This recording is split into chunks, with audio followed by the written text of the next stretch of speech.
saveur divine. Cette bonne nouvelle du royaume sera prêchée dans le monde entier pour servir de témoignage à toutes les nations. Alors viendra la fin. Ce pain céleste vous est présenté par Immaculée Niraneza. Shalom, shalom, mes bien-aimés qui écoutent l'émission Saveur Divine. Que la paix de notre Seigneur soit avec vous.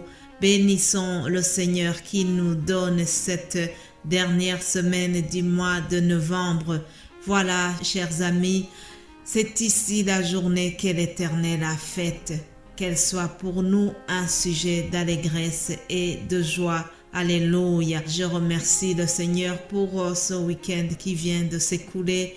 J'espère que vous avez pu en profiter vraiment pendant que je demandais au Saint-Esprit ce que je vais vous partager en commençant la semaine. Il y a un psaume qui a résonné beaucoup dans mon cœur.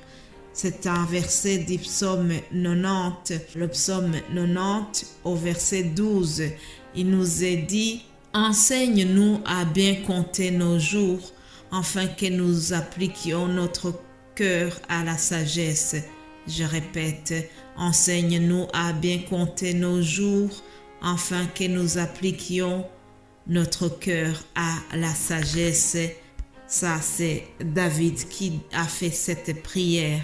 En parlant avec une amie avant-hier, elle m'a dit: le temps passe tellement vite.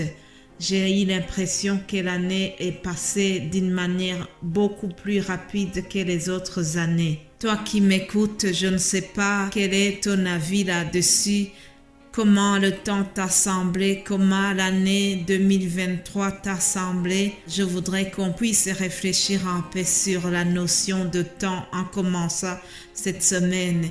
Chers amis, notons que le temps est précieux. Vous savez, chaque jour, si le soleil se lève et que nous avons le souffle de vie, c'est que Dieu le veut bien. Et nous devons le remercier pour cela. Nous devons le remercier pour ce temps qui est précieux. Oui, chers amis, soyons dans la reconnaissance. Nous pensons parfois que c'est vivre une journée comme tant d'autres, que chaque jour qui se présente est un jour comme les autres, mais c'est faux. Cette journée est unique, cette journée que Dieu vient de nous ouvrir ce lundi, c'est une journée exceptionnelle, c'est une journée unique et nous devons nous préoccuper de ce que nous allons faire pour Dieu. Chaque journée doit nous aider à avancer, à travailler pour notre Seigneur.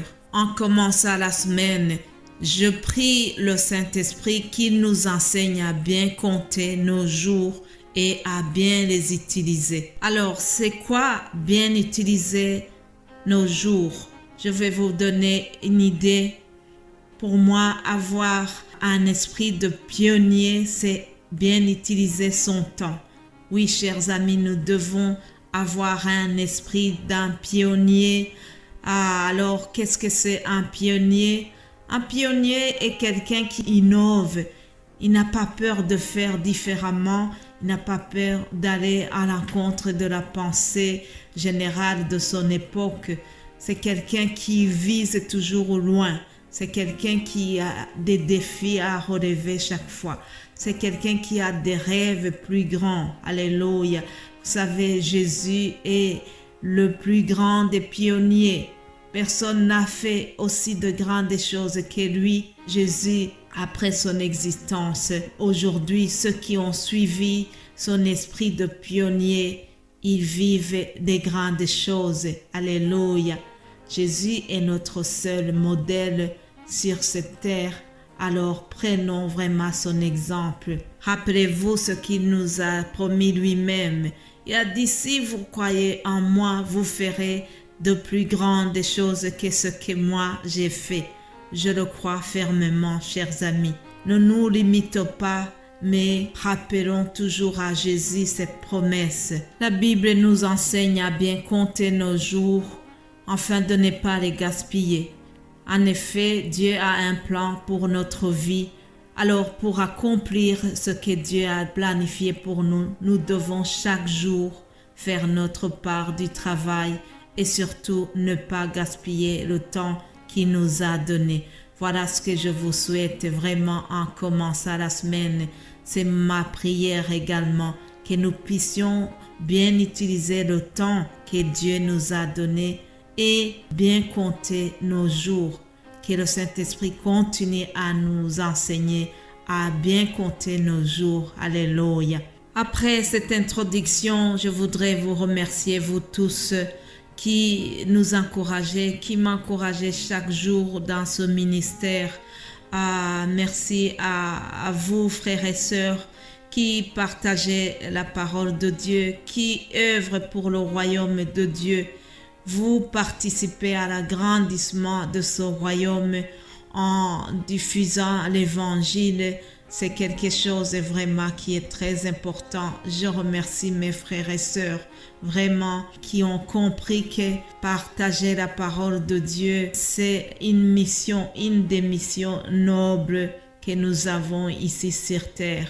Les enfants de Dieu, ceux qui ont cru en Jésus-Christ, nous avons tous cette mission noble de le faire. Peut-être que vous n'avez pas tous le don d'enseignement, mais si vous partagez déjà ce que nous vous donnons chaque jour, c'est votre manière aussi de contribuer à cette œuvre merveilleuse que Dieu nous a confiée. C'est une autre manière de bien utiliser votre temps. Alléluia. Que Dieu vous bénisse abondamment, que Dieu bénisse richement chaque personne qui prie pour nous, chaque personne qui prend du temps pour faire vraiment un geste d'encouragement pour ce ministère. Le Dieu que nous servons, c'est un Dieu fidèle. Je suis sûre qu'il va vous récompenser, que ce soit ici sur terre. Et en plus de cela, il vous réserve la vie éternelle. Alléluia. Et pour terminer, je vous donne juste le thème que nous allons voir pendant la semaine. Je rappelle que dans Saveur divine, nous avons un même thème pour chaque semaine et nous essayons de varier. Alors, cette semaine, nous allons vous parler de la patience. La patience. Lisons l'épître de Jacques, chapitre 5, au verset 7. Il est écrit: « Soyez donc patients, frères, jusqu'à l'avènement du Seigneur. Voici le laboureur attend le précieux fruit de la terre, prenant patience à son égard jusqu'à ce qu'il ait reçu les pluies de la première et de l'arrière-saison. Mes bien-aimés de Dieu, soyons patients jusqu'à l'avènement du Seigneur. Nous sommes en train de traverser des jours très difficiles. L'apôtre Paul l'a prévenu. Il a dit à son ami Timothée: « Sache que dans les derniers jours, il y aura des temps difficiles. » Et nous sommes vraiment au milieu de ces temps difficiles. Cependant, chers amis, celui qui va persévérer, celui qui va garder la foi, celui qui va continuer à croire en Jésus-Christ, celui-là, il aura une récompense. Il faut avoir vraiment beaucoup de patience et continuer à persévérer dans ce que nous avons cru. La patience, c'est un des fruits de l'Esprit Saint. Oui, dans Galates 5, 22, nous avons les fruits du Saint-Esprit et la patience est un parmi ces fruits. Alors, chers amis, je termine en vous souhaitant vraiment d'avoir la patience que produit le Saint-Esprit. Soyons patients dans l'affliction, soyons patients les uns envers les autres. Alléluia. Passez une excellente journée et nous allons continuer demain. Alléluia. Amen.